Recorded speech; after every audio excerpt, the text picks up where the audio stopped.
Folks, welcome back to my channel. If you're new here, welcome. My name is Natasha and I do book things here. Today's video is going to be all about a new challenge on my channel, but then also just in my book reading in general. It is all about the new poster that I got. It is one of those 100 scratch off book posters. I'm actually going to tilt you over here because it's up on my wall over here. It is by Been There, Done That Novelog. This is not sponsored, by the way. It happened to be the one that I liked the most. They do some for YA books, some for just classics. This has a little bit of a mix, although it does focus a lot more on like classic, like the great sort of books. This is the one that interests me the most, both in the books that were in the list and also sort of aesthetic wise, what it looked like when you scratch them off. This is 100 epic reads of a lifetime. These are the books that 100 books that you should read before you.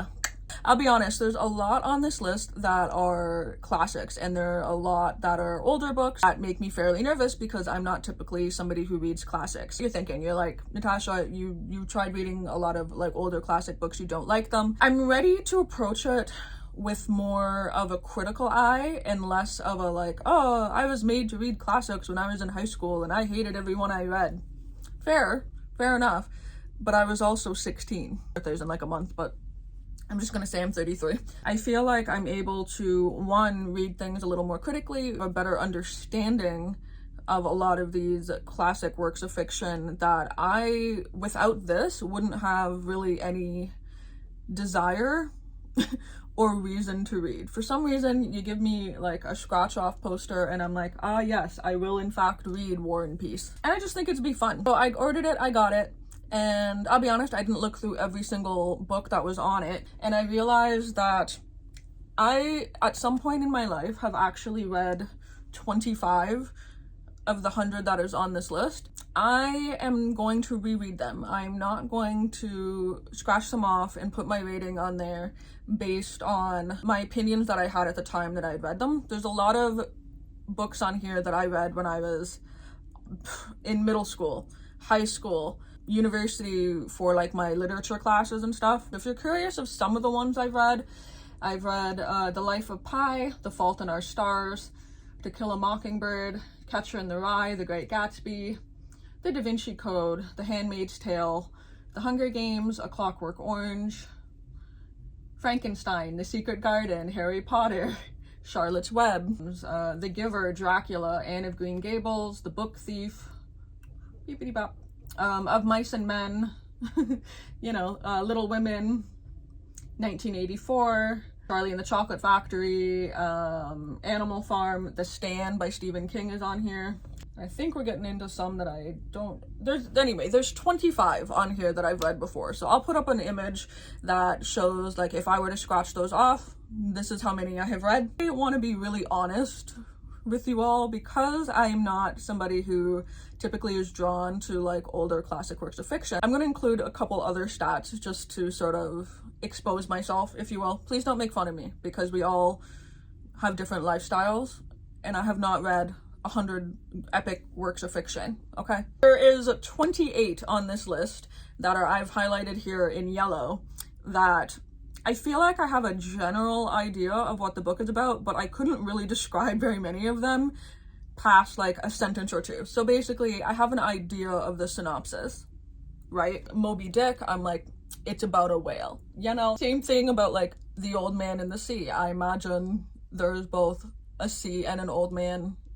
I have an idea of what the book is about. Like The Hobbit, I haven't read The Hobbit, but I kind of know what The Hobbit's about. Same thing with Lord of the Rings, I haven't read it, I could kind of tell you what it's about. Game of Thrones, same thing. The ones that I've highlighted in yellow are the ones that I feel like I could describe sort of what they're about. Then the ones that really expose me is the orange ones that I've highlighted here, because the orange ones are books that I've heard of, like gun to my head, could not tell you what the book is about. And there's 31 of those. So 31% of this poster I have heard of and I have no idea what it's about. Like I've heard of Jane Eyre, but do I know entirely what Jane Eyre is about other than I assume a woman named Jane Eyre? I've heard of Dune, but I don't entirely know what Dune is about. For, Great Expectations by Charles Dickens. Don't really know what it's about. Don't ask me to give you a plot, like I don't know. And then the really embarrassing ones are the 16 on here that I've never heard of. Like Cutting for Stone, I've never heard of that. I've never heard of the Poisonwood Bible, a lot of them. Northern Lights, like I've never heard of that. There's a lot in here that I've just never heard of. So if you were to actually fill it up, like I said, 25% I've read before, 28% I have a vague idea about, 31% I've heard of, but I have no concept of what the actual plot is, what the book is about, and then 16% I've never heard of before. It means that I am going to be pleasantly surprised. Obviously, I wouldn't get this poster if it was just 100 books that I already know and like, you know, that's not really the challenge. But I think it's going to introduce me to a lot of, like, I don't know, maybe interesting ideas, and maybe I'll have like a couple new favorites in there. That's the goal. A lot of these books are, you know, supposed sort of like great works of all time kind of thing. And so I kind of want to see what the deal is. Basically, the poster's really cool because it actually tells you what the star rating is on Goodreads. So like take Dune, for example. At the time of printing this, it was rated 4.22 on Goodreads, and it says the BBC rates it the number 52, and there's been 20 million sales. So a lot of them will tell you like, this is Amazon's number 37 rated book. It has some fun stats in there, but they also give you a sheet of stickers as well. Again, not sponsored, but I just think this is cool. And highlight in your star ratings. There's awards here for my top 10.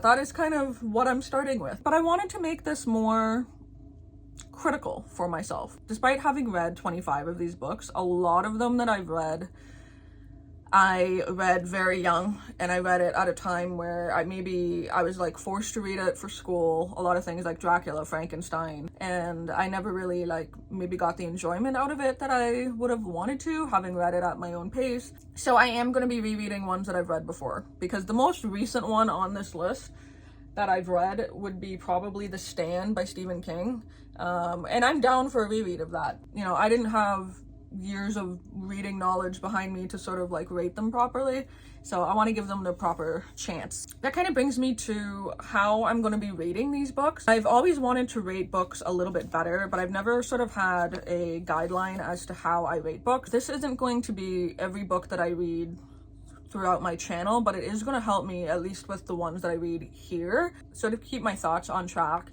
be able to give each book its own video and actually discuss it with everybody, with all of you. I came up with 10 things that I'm going to be rating each book on. So that includes plot. So basically, like, is there a plot? Is it easy to follow? Rating all of these out of 10, by the way.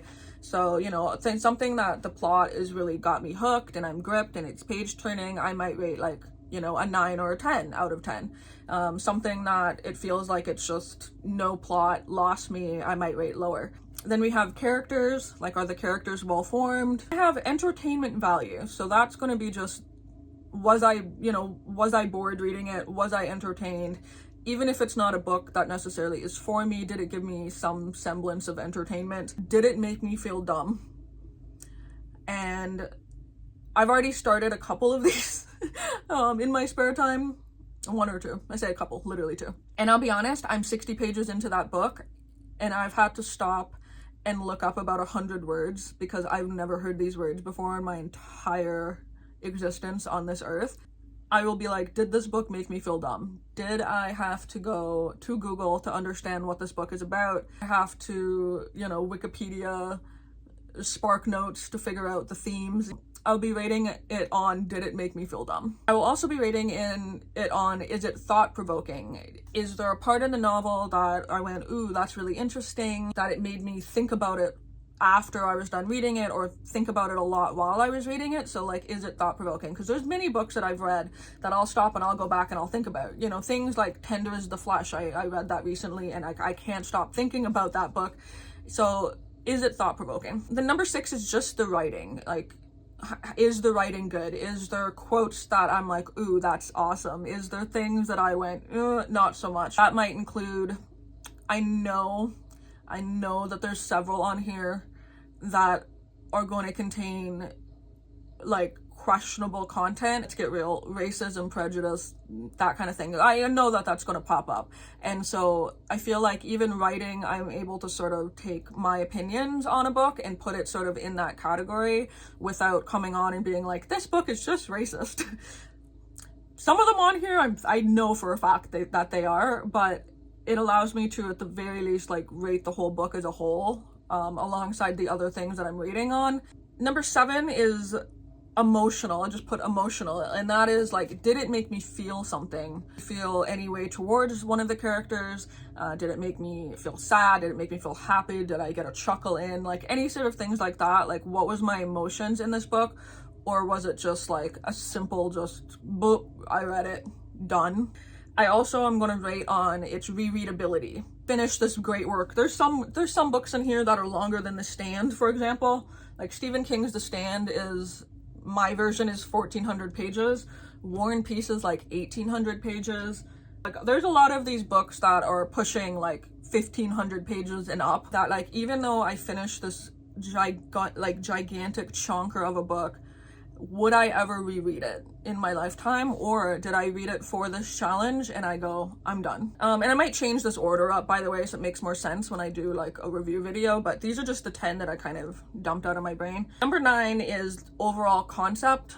Like, did the overall concept of the novel hit? Because a lot of the times I'll read a book with a really good premise or really good setup, and then the overall concept kind of dies out. And then number 10 is just sort of rating it on its modern day importance. Some of these are modern, like The Fault in Our Stars is modern-ish. You know, The Girl with the Dragon Tattoo-ish. There's some things in here that are definitely new, but what is its cultural significance? Did it start a conversation, both literary, like are there other works inspired by it? Is there a historical context? Is there, you know, did it start a wave of new thinkers or stuff like that? That's more like the history behind the book itself that I learn as I read through the books and do vlogs about each one. So yeah, that's going to be what I rate them on. So all of those 10 things are going to be rated out of 10, and what that's going to give me is a score out of 100, which is straight up simple math. That's going to give me a percentage.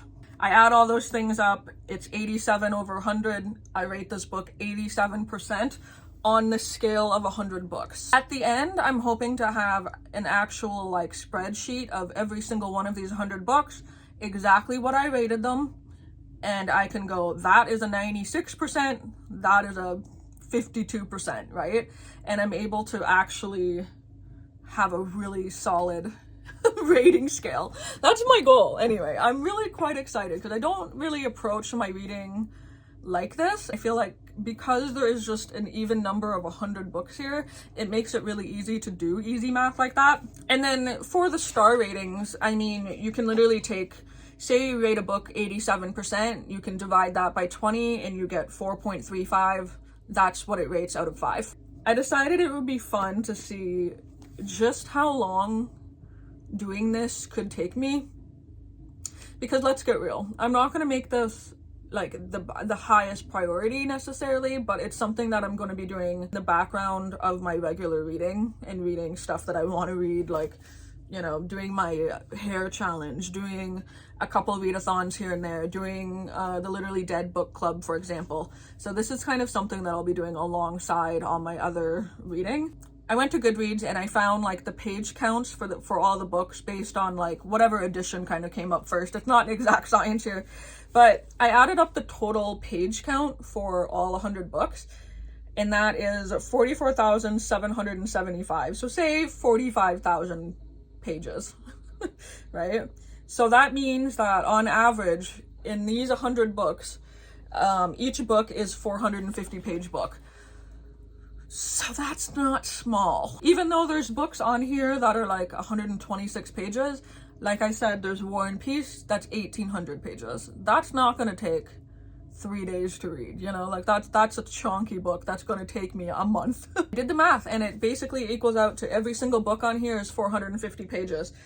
So I did even more math, because typically on average I used to be able to read a lot faster than I have been lately. I read a lot slower, just fine, I don't mind, but I read on average now about 60 pages an hour, depending on the density of the book too.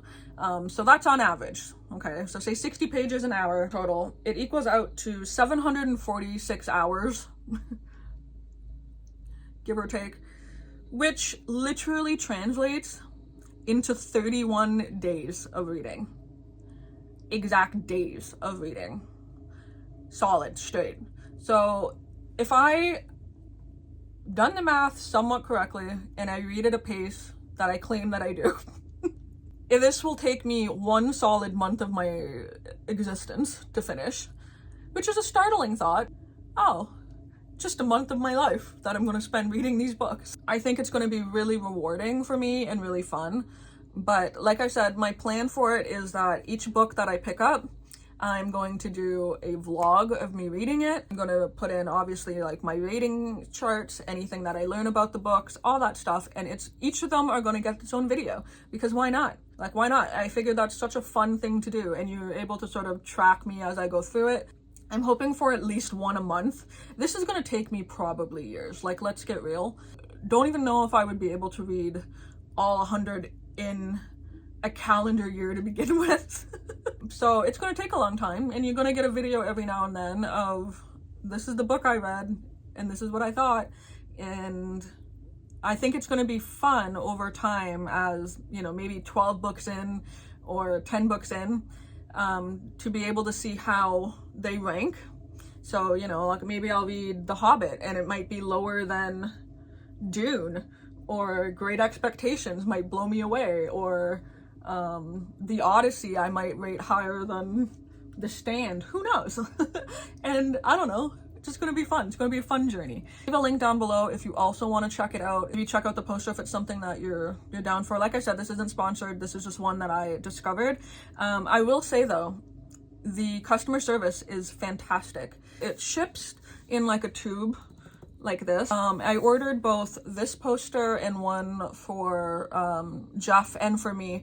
That's 100 movies to watch in your lifetime. And unfortunately, I think along the way, the movie one slipped out of here, because when I got it, this was off. And so I sent an email. I said, hey, like, I purchased these two things, and they got back to me within a couple days. It took a little bit, but they got back to me and they're like, oh my God, we're so sorry. Like, this is an automated system. I let my manager know and they'll send it to you like right away. You don't even have to worry about it. So at the very least, their customer service is pretty good. So I feel confident in recommending that to y'all. Oh my God, it's going to be so satisfying in my brain to vlog me reading a book, talk about the book, rate the book, get the percentage out of 100 for the book, and then scratch the fucking thing off. I have been wanting to scratch one off so bad. And, you know, like I asked myself that question of like, oh, do I want to scratch off the 25 that I've already read? And I'm like, no, like I need to do it in the video as like a satisfying thing. Anyway, that is my long-winded sort of deal with this poster. I think it's gonna be fun. I'm gonna include some, hopefully I would have included some shots along the way of what this actually looks like. Yeah, I can flip you around.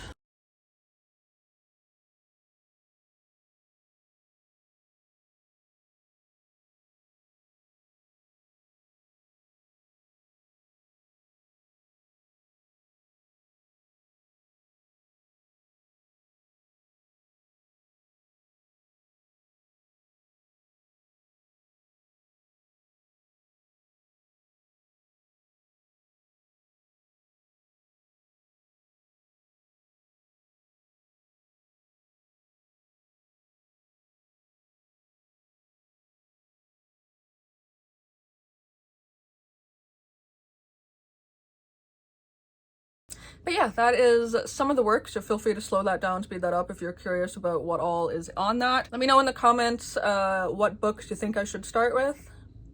I have a couple. I do own quite a few of them, actually. So maybe I'll do another video, perhaps before I end up finishing the first one, of the books that I actually own that are on this. Let me know if you'd like that, just to kind of see what I actually own in my house, because it was more than I thought. Turns out I had way more than I thought. And I also recently did a little like Value Village haul too, of like 7 or 8 of them. Yeah, hopefully you like this video, and I will talk to you in my next one.